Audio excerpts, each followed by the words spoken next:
오늘은 요한복음 8장 31절에서 33절까지 말씀을 통하여서 잘못된 믿음에서 돌아섭시다 라는 제목으로 함께 은혜를 나누려고 합니다. 오늘 본문의 말씀을 보면은 굉장히 우리에게 중요한 말씀들을 주시고 있습니다.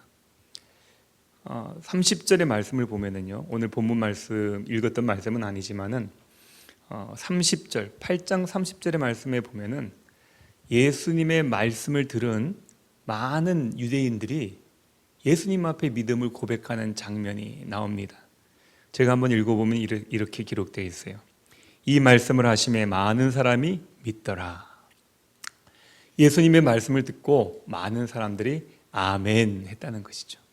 그리고 그 말씀을 사실로 받아들였다는 것입니다. 그런데 지금 이 상황이 어떤 상황인가 보면은 요한복음 9장에 넘어가서 보면은 굉장히 예수님에 대한 박해와 핍박이 심했던 시대였습니다. 예수님에 대해서 예수님의 도를 따르는 사람들, 예수님의 말씀을 믿는 사람들은 그 사회에서 자격이 박탈되는 그런 굉장히 무서운 시대였습니다. 요한복음 9장 22절의 말씀 보면은요, 거기에 대한 이야기가 이렇게 나와 있습니다. 누구든지 예수를 그리스도로 시인하는 자는 출교하기로 결의하였으므로 그들을 무서워함이러라. 그러니까 예수 그리스도를 주라 고백하는 사람들은 출교를 당했습니다. 출교를 당한다는 건 뭐냐면은 유대교회에서 쫓겨난다는 거예요. 유대인이 아니다라고 박탈당하는, 어떤 민족성을 박탈당하는 그런 아주 큰 일이 그들 사이에서 이루어지고 있었습니다. 그럼에도 불구하고 예수님을 믿는 사람들이, 많은 사람들이 있었다는 거예요. 자, 여러분들, 만약 저와 여러분들 가운데 상황이 어려워요, 예수님을 구주십니다, 예수님은 나의 구주이십니다라고 고백했을 때에 사회로부터 어려움을 받아요. 그랬을 때 우리는 어떻게 해야 됩니까? 각자 다르겠죠. 그런데 그런 가운데서도 그리스도는 주이십니다, 나의 구주이십니다라고 고백했다면은 저와 여러분들은 그런 분을 향해서 뭐라고 합니까? 와, 정말 믿음 좋으신 분이시다, 야, 그 정도면 됐지, 이렇게 얘기하지 않겠나요? 근데 오늘 본문에 보면은 예수님은 다른 말씀을 하시는 거예요. 그 말씀을 볼 때에 우리는 당황하지 않을 수가 없습니다. 뭐라고 말씀하셨냐면, 우리가 함께 읽었던 말씀입니다만, 예수님이 31절과 32절에 이렇게 말씀하십니다.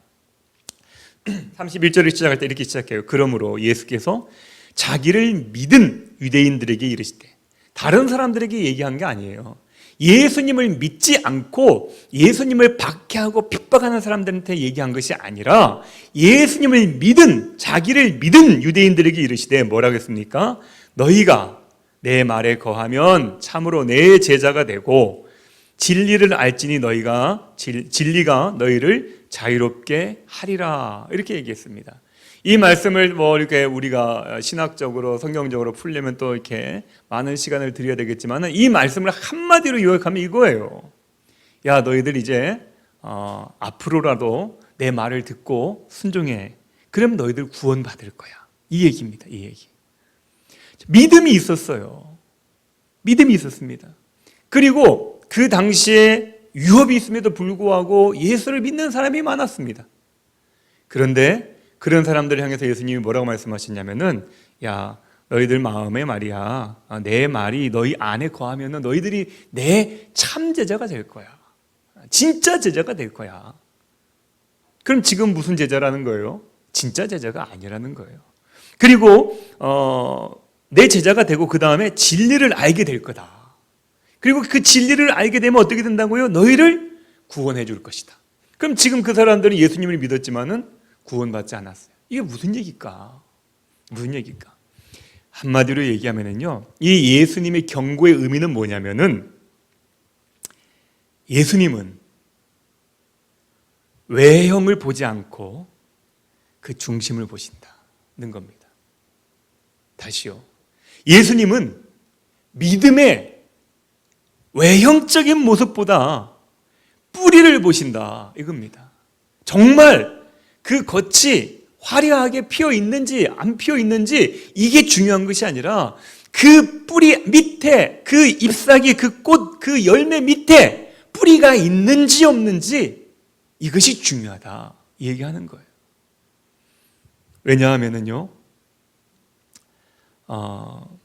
왜냐하면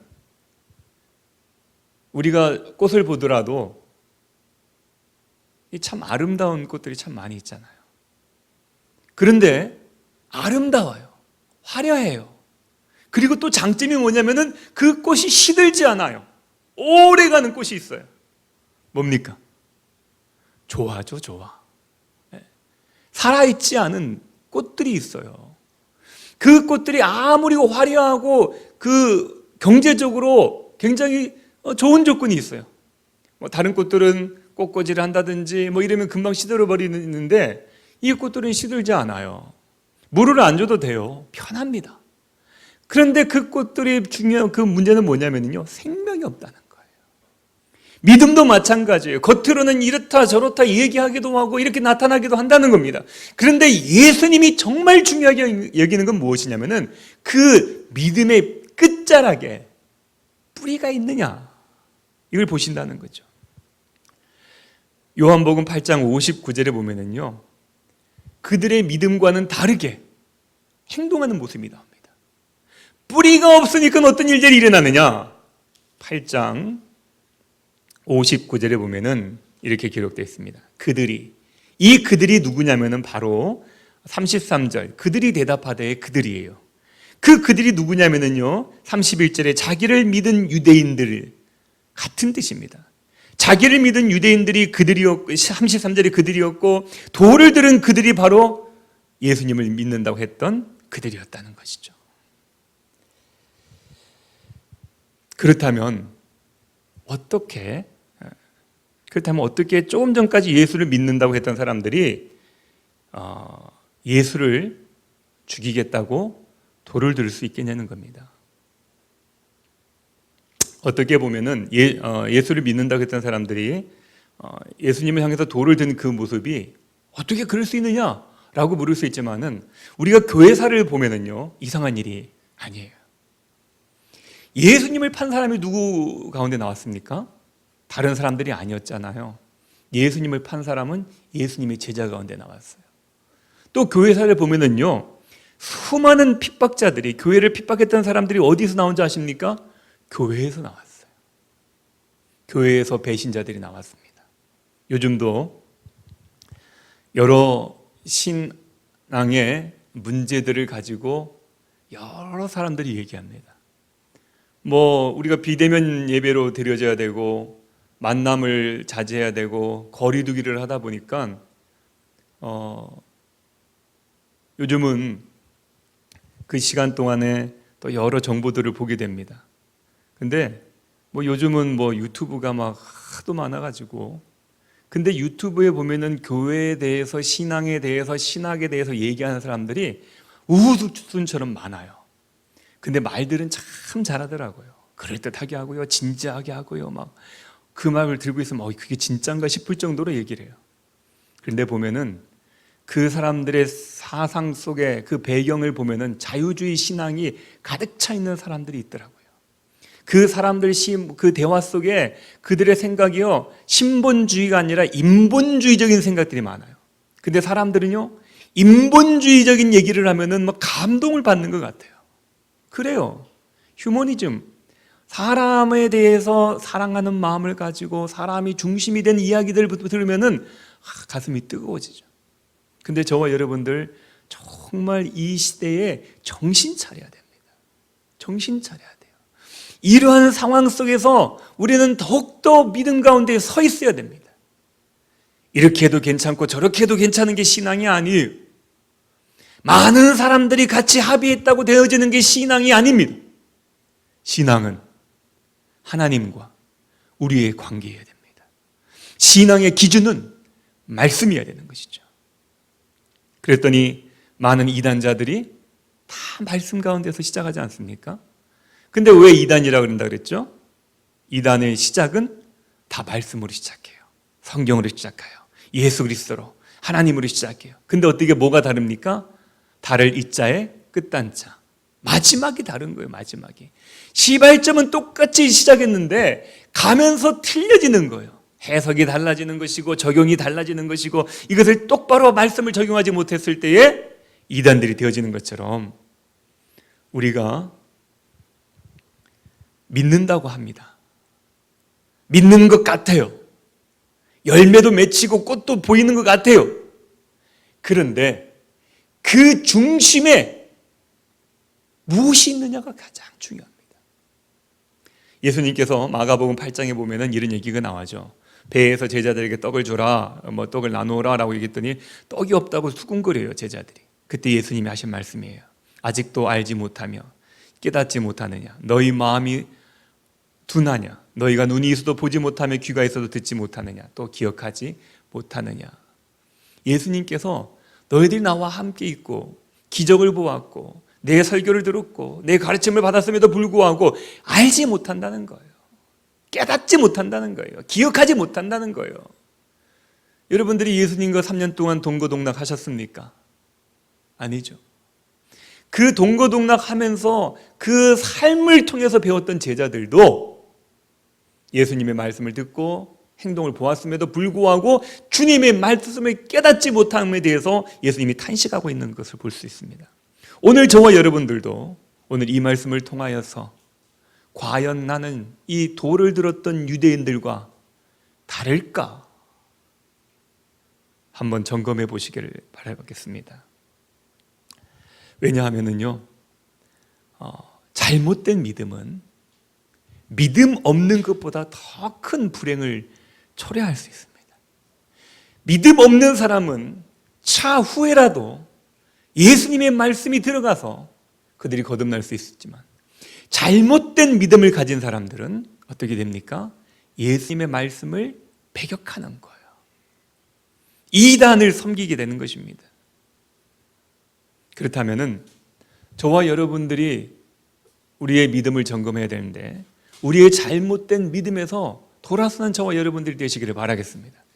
점검하시고 내 속에 이런 것들이 있다면은 거기에서 돌아서서 참 제자가 되어지시는 우리 시온선교회 성도님들, 또 저와 우리 모두가 다 되시기를 주님의 이름으로 축원드립니다. 첫 번째로 본문은 거짓 믿음의 네 가지 특징에 대해서 얘기를 합니다. 첫 번째가 뭐냐면요, 이거예요. 거짓 믿음은요, 내가 믿는다고 얘기했지만은 그 믿음이 거짓된 믿음은 어떤 믿음이냐면요, 구원의 필요성을 느끼지 못해요. 내가 구원받아야 되는 사람이라는 것을 깨닫지 못합니다. 예수님께서 뭐라고 했습니까? 오늘 본문에 읽었던 본문에 돌아가서 보면은요, 이렇게 얘기하시죠. 너희가 진리를 알지니 진리가 너희를 자유롭게 하리라, 이렇게 얘기했습니다. 그랬더니 뭐라고 얘기하냐면요, 33절에 보니까 우리가 아브라함의 자손이고 남의 종이 된 적이 없거늘 우리는 왜 우리가 자유롭게 되리라고 말하느냐. 우리 지금 자유다, 이겁니다. 자유다. 예루살렘에서 베드로의 설교를 들었던 사람들은 어떤 반응을 일으켰습니까? 어찌할꼬? 라고 하면서 탄식했고요. 빌립보 감옥에 있던 간수는 뭐라고 얘기를 했냐면은, 내가 어찌해야 구원을 얻을 수 있습니까? 라는 질문을 던졌잖아요. 항상 믿음을 가진 사람들은 어떤 질문을 던지냐면요, 내가 어떻게 해야 구원받을까? 네. 나는 구원이 필요한 사람이라는 것을 인지하고 있어요. 그런데 거짓된 믿음을 가진 사람, 내가 믿는다고 얘기했지만은 이 믿음이 하나님 예수 그리스도의 중심을 두지 않고 뿌리를 두지 않고 있는 믿음들은 어떤 믿음이냐면요, 구원에 대한 절실함이 없다는 거예요. 구원에 대한 절실함이 없다는 것입니다. 예수님의 말씀은 너희는 구원 받아야 된다, 이렇게 얘기합니다. 그랬을 때 이 유대인들은 뭐라고 생각했냐면은, 영적으로 이해하지 못한다 할지라도 자신들의 역사를 보더라도 어떻습니까? 자신들이 지금 현재 정치적으로는 뭐예요? 로마의 속국에 있었기 때문에 결국엔 자기네들은 자유하지 못한 사람이었고, 이스라엘의 역사를 보더라도 이 이스라엘은 늘 노예의 역사를 가지고 있었습니다. 그렇기 때문에 영적으로 깨닫지 못한다 할지라도 육적으로 보더라도 자기네들은 자유를 갈구해야 되는 사람에도 불구하고 자신들이 노예라는 거에 대한 이 자존심 때문에 인정하지 못하는 거예요. 그래요. 나에게는 자유가 필요해요. 나에게는 도움이 필요해요. 나에게는 구원이 필요해요. 이렇게 얘기하지 못한다는 것입니다. 자신들의 자존심 때문에 정치적으로 노예로 되어 있던 자신들의 신분을 인정하지 않는 그들이 영적인 죄의 종이 되어 있다는 사실을 인정할 리가 만무하죠. 겉으로 되어지는 삶의 모습 가운데서도 구원을 요청하지 않는 그들이 영의 부분까지도 구원을 받아야 된다고 그들은 깨닫지 못하는 것입니다. 예수님은 영적인 면을 말하고 있는 것이죠. 너희를 자유케 하리라. 그러나 그들은 영적이든 육적이든 자신들의 처지를 알지 못했습니다. 참 믿음은 자기가 구원받아야 할 사람인 것을 알고 그 필요를 깨닫는 데서부터 시작되어지는 거예요. 저와 여러분들은 완전합니까? 여러분들은 구원에 보장되어 있습니까? 여러분들은 구원에 확신합니까? 아니에요. 저와 여러분들은 늘 주님 앞에서 우리를 점검해야 되는 거예요. 병든 사람이라야 의원이 필요하다는 말씀이 있지 않습니까? 물론 처음부터 이런 마음을 갖기는 쉽지 않을 수도 있어요. 그러나 참 믿음을 가지게 되면 어떻게 됩니까? 이렇게 얘기했죠. 너희가 내 말에 거하면 참으로 내 제자가 되고 진리를 알진대 진리가 너희를 자유롭게 하리라.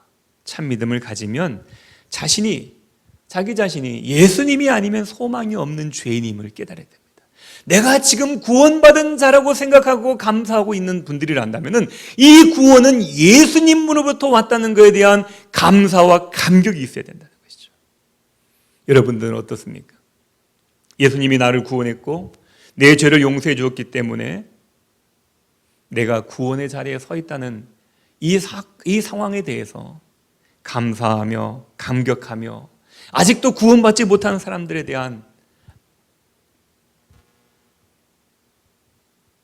그들을 향한 아픔이 여러분의 마음속에 있느냐는 것이죠. 이러한 하나님에 대한 감사와 감격과 안타까운 마음이 없다면 우리의 믿음을 점검해 보시기를 바라겠습니다. 두 번째로 거짓 믿음의 특징이 무엇이냐면요, 하나님의 말씀을 잘 듣지 않는다는 거예요. 하나님이 말씀하셨고 예수님이 얘기한 거에 대해서 귀담아 듣지 않습니다. 자, 37절 말씀 보시면 이런 얘기가 나옵니다. 37절에 보면은 나도 너희가 아브라함의 자손인 줄 아노라. 그러나 내 말이 너희 안에 있을 곳이 없으므로 나를 죽이려 하는도다. 예수님의 말씀을 했어요. 근데 그 마음에서 그 예수님의 말씀을 받아들이지 않아요. 이미 그 마음 가운데 중심 가운데 다른 것들이 주인이 되어 있는 것입니다. 그러니 예수님의 말씀을 주인으로 받아들일 여지가 없는 것이죠. 43절 말씀이 나와 있습니다. 43절에 보면은 어찌하여 내 말을 깨닫지 못하느냐 이는 내 말을 들을 줄 알지 못함이로다. 예수님이 이미 말씀하셨지만 그 말씀을 듣지 않았다는 거예요. 듣기 싫어할 뿐만 아니라 들어도 이해하지 못한다는 것입니다. 다른 얘기할 때는요 아주 막 눈이 반짝반짝거려요. 그런데 말씀만 들으면은 졸리는 분들 계시죠. 설교 시간에 졸음이 온다고 다 거짓 믿음은 압니다, 여러분. 그러면 제가 이런 얘기하면은 나는 졸음이 오는데 나 거짓 믿음인가? 또는 누구는 보니까 예배시간 막 졸던데 그 거짓 믿음인가? 아니에요. 그게 거짓 믿음이라는 게 아니라 만약에 여러분 지금 제가 말씀드리는 건 뭐냐면요, 거짓 믿음을 가진 사람들에게 나타나는 공통된 현상들을 얘기하는 거예요.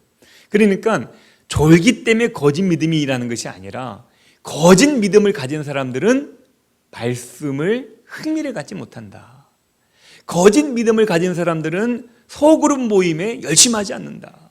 거짓 믿음을 가진 사람들은 신앙생활에 열심히 하지 않는다. 이런 얘기하는 겁니다. 근데 반대로 생각하는 분들이 계세요. 저분 열심히 하지 않는 것 같아. 거짓 믿음이다. 아니에요. 그것이 꼭 그렇게 연결되는 것은 아닙니다. 그러나 거짓 믿음이 있는 사람들에게는 공통적으로 말씀을 중요하게 여기지 않고요, 교회를 중요하게 여기지 않고요, 교회 모임을 중요하지 않게 여깁니다. 이 사람들의 중요한 건 뭐예요? 나입니다. 나. 내 삶이 가장 중요해요. 내 기분이 제일 중요한 거예요. 내 느낌이 가장 중요한 거예요. 그래서 그 예배 드리는데 막 뭔가 감동이 있을 때 와, 은혜 받았다 이렇게 얘기해요. 근데 여러분, 예배는 받는 겁니까? 드리는 겁니까? 성경적인 말씀으로요, 예배는 드리는 거예요? 받는 거예요? 예배는 드리는 겁니다. 예배는 우리의 찬송을, 우리의 찬양을, 기도를 올려드리는 게 예배예요. 그런데 우리는 지금 뭐라고 생각합니까? 예배를 받는 거라고 생각해요. 그래서 예배 시간에 와가지고 뭔가 감정에 뭔가 변화가 없으면은요, 아우, 오늘 예배가 별로였어, 은혜롭지 못했어, 막 이런 얘기를 하는 거예요. 잘못된 믿음입니다. 거짓된 믿음입니다. 예배는요, 진짜 믿음은 무엇이냐면요, 하나님의 말씀을 듣는 것이 참된 믿음입니다. 하나님의 말씀을 들었을 때 내 마음에 깨달음이 있는 것이, 그 말씀이 나에게 다가와서 깨달음이 있을 때 이게 참 믿음이 되는 거예요. 문득문득 들은 말씀이 떠올라서 내 삶에 영향을 미치고 있다면은 그것이 참 믿음인 것이에요. 그런데 저와 여러분의 현상 속에서 이 믿음의 정의와 생활들이 바뀌어지고 있는 게 있습니다. 뭐냐면은 내가 들은 말씀이 생각나가지고, 아, 말씀 속에 이런 얘기가 있었지, 그래, 내가 이것을 바꿔야 되겠다, 이것이 아니라, 아, 오늘은 별로 이렇게 뭔가 막 쎄한 느낌이 드는데 유튜브나 틀어볼까? 막 이러고 유튜브 틀고 말씀을 들어요. 그 유튜브 틀어놓고 찬양을 들어요. 그리고 찬양을 듣는 동안, 말씀을 듣는 동안 그것이 무슨 내용인지 모르지만은 틀어져 있으면은 마음의 평안을 느껴요. 그리고 그것이 끝나면은 마음의 갈증을 느껴요. 이것이 참 믿음이 아니에요. 참 믿음은 뭐냐면요, 내가 예배를 드리며 들었던 설교의 말씀들이 내 마음밭에 와 닿는 거예요. 그리고 문득문득 생각이 나는 거예요. 그리고 그 들은 말씀 가운데 내 삶의 결정을 하는 거예요. 그랬을 때에 우리는 하나님에 대한 참 믿음을 갖는다는 것입니다. 그냥 외형적인 것으로 위로 삼는 것이 아니라, 그냥 찬양이 무엇인지 모르지만 내 마음을 달래준다 이것이 아니라, 찬양을 부를 때는 그 가사의 의미를 생각하며 여기에 내 기도를 담고 내가 이렇게 살아가기를 원합니다, 내 이런 하나님을 찬양합니다, 이런 내용들이 담겨져 있어야 되는 것이고, 설교를 들을 때는 하나님이 이 예배를 통해서 내게 말씀하고 있다는 확신을 가지시고, 이것이 내가 좋아하는 타입이든 안 좋아하는 타입이든 하나님의 음성으로 들려지는 것이 참 믿음이라는 것이죠. 만약 저와 여러분의 마음속에 믿음 가운데 내 믿음을 돌아보았을 때, 아, 나는 그러지 못해 라고 생각하신다면은 우리는 성령님께서 우리를 도와달라고 기도하시는 시간 되시기를 바라겠습니다. 그리고 세 번째로요, 내 믿음이 참된 믿음인가 거짓 믿음인가를 어떻게 알 수 있습니까? 세 번째는 뭐냐면은 예수님이 하나님이심을 믿지 않아요. 51절에 보면은요, 이렇게 51절 이하로 보면 이런 말씀이 나옵니다. 예수님께서 뭐라고 말씀하셨냐면은, 진실로 진실로 너희에게 이르노니 사람이 내 말을 지키면 영원히 죽음을 보지 아니하리라, 이렇게 얘기합니다. 예수님의 말씀을 그대로 믿고 듣고 믿으면 죽음을 보지 않는다, 이런 얘기를 한 거예요. 그랬더니 이 유대인들은 뭐라고 묻냐면요, 53절에서 이렇게 묻습니다. 너는 이미 죽은 우리 조상 아브라함보다 크냐? 또 선지자들도 죽었거늘 너는 너를 누구라 하느냐? 지금 예수님은 하나님의 아들로 믿지 않는 거예요. 예수님을 성자 하나님이라고 믿지 않는다는 얘기예요. 그리고 그들은 그냥 예수님을 당대의 율법 교사나 또한 어떤 선지자 정도로만 생각하고 있다는 것입니다. 그때 예수님께서 영적인 진리를 이해하지 못했던 그들을 향해서 이렇게 58절에서 말씀하시죠. 아브라함이 나기 전부터 내가 있었다. 자기의 정체를 밝히십니다. 그런데 예수님을 믿었다고 했던 그 사람들은 예수님을 어떻게 생각했냐면은 하나님으로 생각하지 않은 거예요. 그냥 그 말이 진실인 것 같고 그럴 거라고 그냥 믿었다고 생각했었지만은 하나님이 얘기하는, 예수님이 얘기하는 그 기준에 미치지 못했던 거예요. 그래서 내 말이 너희들이 거하면 이렇게 말씀하시는 것입니다. 이 말씀을 이해하지 못했던 그들, 예수님을 하나님의 아들로 이해하지 못했던 그들은 예수님을 향해서, 하나님을 향해서 돌을 드는 아주 극악한 일을 저지를 수밖에 없었다는 것이죠. 거짓 믿음을 가진 사람들은 예수님이 하나님의 아들임을 믿지 않습니다. 네 번째로요, 거짓 믿음의 특징 네 번째는 뭐냐면요, 결국 거짓 믿음을 가진 사람들은 예수님을 떠나다라는 것이에요. 조금 전까지 믿는다고 말했지만은 이제는 돌을 들고 예수님으로부터 돌아서는 사람들입니다. 예수님을 돌로 치려고 그러는 것이죠. 그리고 그를 죽이려고 그럽니다. 결국 거짓 믿음의 결국은 뭐냐면은 예수님을 배신하는 거죠. 저와 여러분들 중에는 이런 비극적인 믿음을 가지신 분들이 없기를 주님의 이름으로 축원드립니다. 그러므로 오늘도 우리 자신을 점검하시고 우리를 돌이킬 수 있는 주님 앞에 무릎 꿇고 구하시는 저녁이 되시기를 바라겠습니다. 사실 믿는다는 것은 쉬운 게 아니에요. 우리가 이스라엘 민족이 하나님의 인도함을 받아서 애굽을 나왔을 때도 그랬습니다. 이제 홍해 앞에 서 있었던 이스라엘 민족 뒤에는 애굽 군대가 쫓아오고 있었고 그 앞에는 홍해의 물이 흐르고 있었습니다. 그 양옆에는요, 그들이 도망갈 수도 없었고 그들에게는 어린아이들과 노인들이 많이 있었기 때문에 도망칠 수 있는 조건이 되지 않았어요.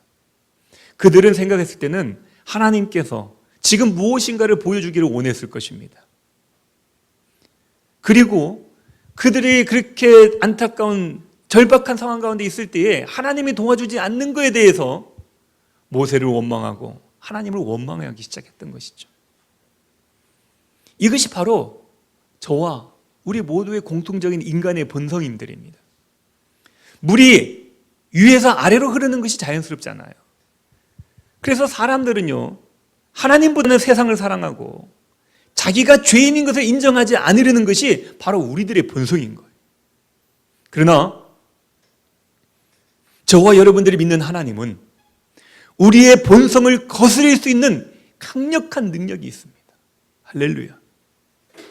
모세가 그 예의잖아요. 모세가 그렇게 원망하고 불평하는 이스라엘 민족을 향해서 잠잠하라고 그러지 않습니까? 잠잠하라고요.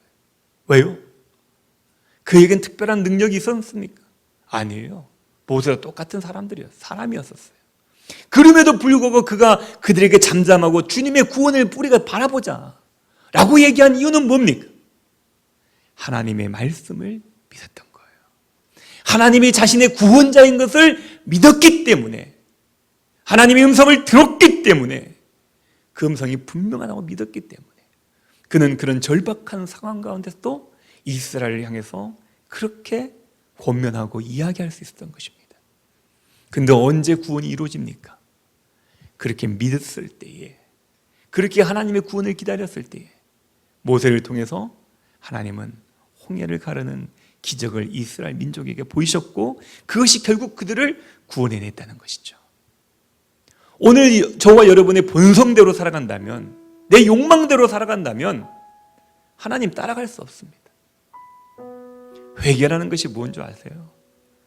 내가 지었던 죄들을 일일이 낱낱이 고하고 거짓말했던 거, 사기쳤던 거, 이런 것들을 다 하는 게 회개가 아니라, 회개라는 것은 돌아선다는 거예요. 내가 가려고 했던 인간의 본성적인 그런 게으름과 나태함과 익숙함 가운데서 돌아서서 하나님이 이끄시는 대로 가는 것이 회개예요. 오늘 우리 된 것은요, 저와 여러분의 능력이나 어떤 힘이나 어떤 자랑으로 되어진 게 아닙니다. 하나님의 은혜예요. 우리 중에 아직 내 믿음이 참 믿음이 아닌 것 같은 분들이 계시다면은 우리의 본성을 거스릴 수 있는 강력한 능력 되시는 그 하나님 앞에 무릎 꿇는 저와 여러분들 되시기를 바라겠습니다. 주님이 우리를 교회로 부르시고 예배하게 하시는 것은 우리로 하여금 참 믿음의 사람을 만들어서 하나님께서 영광 받으시기를 원하시기 때문이에요. 여러분, 우리 시온성교회 성도 여러분, 오늘 이 저녁에 예배하는 동안에도 하나님의 놀라우신 그 은혜를 경험하는 저와 여러분들 되시기를 주님의 이름으로 축원드립니다.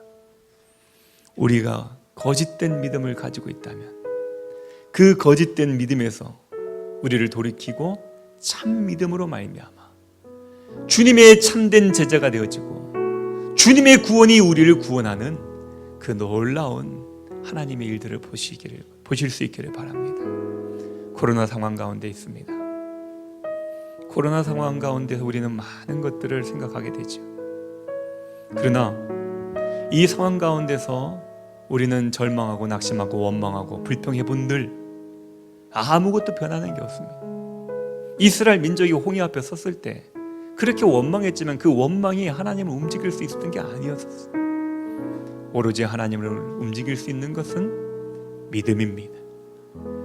주님이 우리의 구원이시라는 것을 믿는 믿음이에요. 내 생명을 책임진다는 그 믿음이 바로 저와 여러분들을 살릴 줄 믿습니다. 하나님의 평강이, 은혜가 주의 말씀을 나의 구주로 믿는 그 성도님들의 삶 가운데 충만하시기를 주님의 이름으로 축원드리겠습니다.